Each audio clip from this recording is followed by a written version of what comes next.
നിങ്ങൾ ഫുഡൊക്കെ കഴിച്ചോ? എന്നാണ്ട് വിശേഷം? അയ്യോ, വേദന കൊണ്ട് സഹിക്കണില്ല. ഞാൻ എന്തൊക്കെയാണ് കഴിച്ചത്, ഇന്ന് രാവിലെ ഞാൻ എന്തൊക്കെയാണ് വെച്ചതെന്ന് നിങ്ങൾക്ക് കാണണ്ടേ? അപ്പം നമുക്കത് കണ്ടിട്ട് വരാം. ഓക്കേ.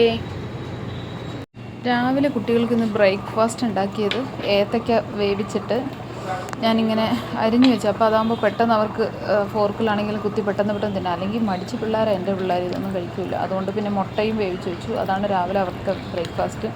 പിന്നെ ഞാൻ ചപ്പാത്തി ഉണ്ടാക്കിയിട്ടുണ്ട്. അതിന് കിഴങ്ങ് സബ്ജി ഉണ്ടാക്കിയിട്ടുണ്ട്. ഇത് തന്നെ മതി കേട്ടോ.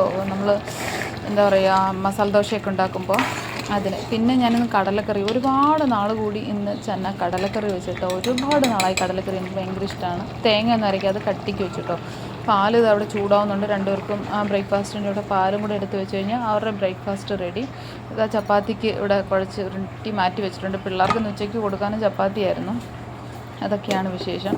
പിന്നെ അതാ ചപ്പാത്തിക്ക് ഉരുട്ടാൻ വേണ്ടി മാവ് എടുത്ത് വെച്ചിട്ടുണ്ട്. ചോറ് വാർത്ത് വെച്ചിട്ടുണ്ട്. അപ്പോൾ ഇത്രയേ ഉള്ളൂ ഇന്നത്തെ എൻ്റെ ഫുഡ്. ഇതൊക്കെയാണ് രാവിലെ ഞാൻ ഉണ്ടാക്കിയത്. കഴിച്ചു. ഞാൻ ഉച്ചയ്ക്ക് കടലക്കറി എടുത്തുകൊണ്ട് വന്നത്. അതും ചോറും. കുറേ നാൾ കൂടിയിട്ടാണ് കടലക്കറി വെച്ചത്. അപ്പോൾ അത് കഴിച്ചിട്ടുണ്ട്. ഇനി രാത്രിത്തേക്ക് കടലക്കറി ഉണ്ട്. വീട്ടിൽ പോയിട്ട് വേറെ എന്തെങ്കിലും നോക്കണം. പിന്നെ ഞാനിങ്ങനെ ഫുഡിൻ്റെ കാര്യം പറഞ്ഞപ്പോഴാണ് ഇന്നലെ എൻ്റെ ഇളയത്, പിള്ളേരെങ്ങനെയാണ് സ്കൂളിൽ കൊണ്ടുപോകുന്നതിൻ്റെ പകുതി ചിലപ്പോൾ തിരിച്ചുണ്ട്. ഇങ്ങനെ മീനാണെങ്കിലും ഇറച്ചിയൊക്കെ ആണെങ്കിൽ നമ്മൾ വെച്ച് കൊടുത്തു വിട്ടാൽ അങ്ങനെ ഉണ്ട്. ഇന്നലെ മുട്ട വറുത്ത് കൊടുത്തു വിട്ടതിൻ്റെ പകുതി രാവിലെ പാത്രം കഴുകാനെടുത്തപ്പോൾ അതിനകത്തിരിക്കും. ഞാൻ കുറേ അങ്ങ് വഴക്ക് പറഞ്ഞു. നമ്മൾ ഫുഡിന് വേണ്ടിയിട്ടല്ല എത്രയും കഷ്ടപ്പെടുന്നത്. പണ്ട് നമുക്കൊക്കെയാണ്, ഞാനൊക്കെ പഠിച്ച സ്കൂളിലാണെങ്കിൽ കഞ്ഞിയും പയറുമായിരുന്നു. ദാരിദ്ര്യം കൊണ്ട് പൊറുതി മുട്ടിയിരിക്കുന്ന സമയത്താണ് നമ്മുടെ പഠിത്തം. കഞ്ഞിയും പയറും കുടിച്ചിട്ട് പകുതി ഞാൻ വെച്ച് വീട്ടിൽ കൊണ്ടുവന്നിട്ട് വൈകുന്നേരം കുടിച്ച സമയങ്ങളുണ്ട്. അതുപോലെ പയർ ഒക്കെ കിട്ടാൻ വേണ്ടിയിട്ട് ചിലപ്പോൾ കിട്ടൂല പയർ. പക്ഷേ പയറൊക്കെ വിളമ്പുന്നവരോട് കെഞ്ചി നിന്ന് പയർ മേടിച്ച് അത് വീട്ടിൽ കൊണ്ടുവന്ന് കഴിച്ചിട്ടുണ്ട്. പയർ തോരൻ.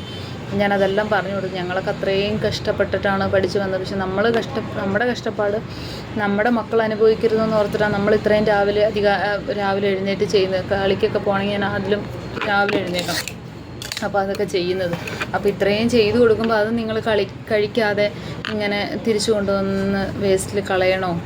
മുട്ടയൊക്കെ ആണെങ്കിൽ ഒരു മുട്ടയ്ക്ക് എത്രയോ വില എന്നൊക്കെ പറഞ്ഞാൽ കുറേ വഴക്കും. പക്ഷേ എവിടെ കേൾക്കാൻ, പിള്ളേരെല്ലാ ദിവസവും ഇങ്ങനെ. ചിക്കൻ ആണെങ്കിൽ ചിക്കൻ കൊണ്ടുപോയി തിരിച്ചു കൊണ്ടുവരും, മീനാണെങ്കിൽ മീൻ കൊണ്ടുപോയി തിരിച്ചു കൊണ്ടുവരും, മുട്ടയാണെങ്കിൽ മുട്ട കൊണ്ടുപോയി തിരിച്ചു കൊണ്ടുവരും.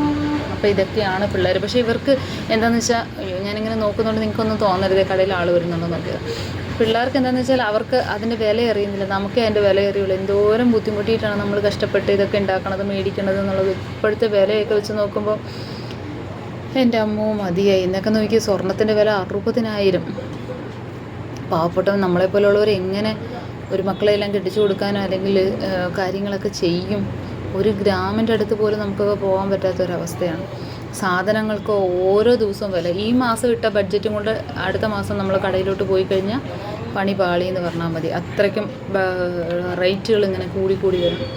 അപ്പോൾ നമ്മുടെ പിള്ളേരെ ഇതൊക്കെ പറഞ്ഞ് മനസ്സിലാക്കണമെന്ന് നമുക്കുണ്ട്. പക്ഷെ നമ്മളൊന്ന് പറയുമ്പോൾ അവർ പറയും നിങ്ങളുടെ പണ്ട് കാലം, ഇതിപ്പോഴത്തെ കാലം എന്നൊക്കെ പറയും. ഒരു മിനിറ്റ് ഓർക്കും. നമ്മൾ പലതും പിള്ളേർ സന്തോഷമായിട്ട് ഇരിക്കണമെന്ന് ഓർത്തിട്ട് നമ്മൾ പലതും പിള്ളേരിൽ നമ്മുടെ ബുദ്ധിമുട്ടുകളൊന്നും നമ്മൾ അറിയിക്കാതെയാണ് നമ്മൾ വളർത്തുന്നത്. പ്രത്യേകിച്ച് ഞാൻ എന്താണെന്ന് വെച്ചാൽ, ഞാൻ അനുഭവിച്ച ബുദ്ധിമുട്ടുകളൊന്നും എൻ്റെ മക്കൾ അനുഭവിക്കരുതെന്ന് ഞാൻ ആലോചിക്കും. എന്ത് ചോദിച്ചാലും എസ് പറയും.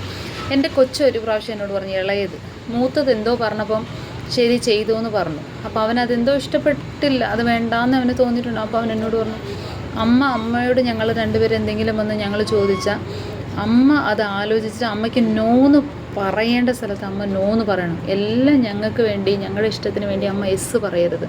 എവിടെയെങ്കിലും അമ്മയ്ക്ക് നോ പറയാൻ തോന്നിയാൽ നോ പറയണം എന്ന് പറഞ്ഞു. ഞാനത് അതിന് ശേഷമാണ് ചിന്തിച്ച് അവൻ പറഞ്ഞത്.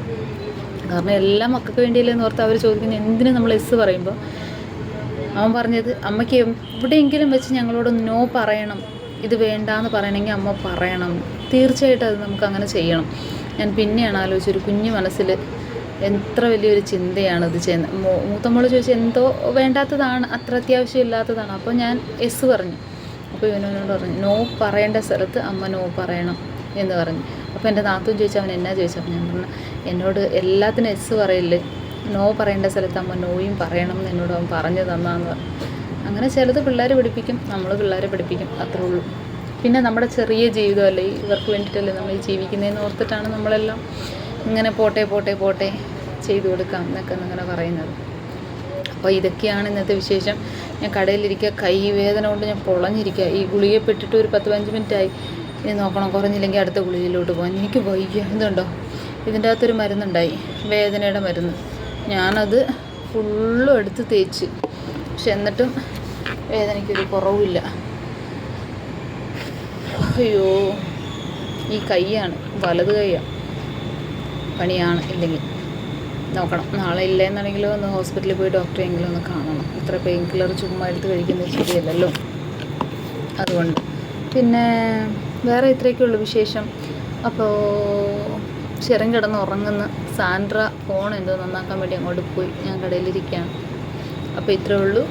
അപ്പോൾ നമ്മുടെ വീഡിയോസ് ഇഷ്ടപ്പെട്ട ലൈക്ക് ചെയ്യുക, ഷെയർ ചെയ്യുക, കമൻറ്റ് ചെയ്യുക. പുതിയതായിട്ട് കാണുന്നവർ, സബ്സ്ക്രൈബ് ചെയ്യാത്തവർ പ്ലീസ് ഒന്ന് സബ്സ്ക്രൈബ് ചെയ്ത് ആ ബെൽ ബട്ടൺ കൂടെ ഞെക്കിയാൽ ഞാനെടുത്ത ഓരോ കൊച്ചു വീഡിയോസ് നിങ്ങൾക്ക് നോട്ടിഫിക്കേഷൻ ലഭിക്കും. അപ്പോൾ വേറൊരു വീഡിയോ ആയിട്ട് വരുന്നത് വരെ എല്ലാവർക്കും ബൈ ആൻഡ് സീ യു.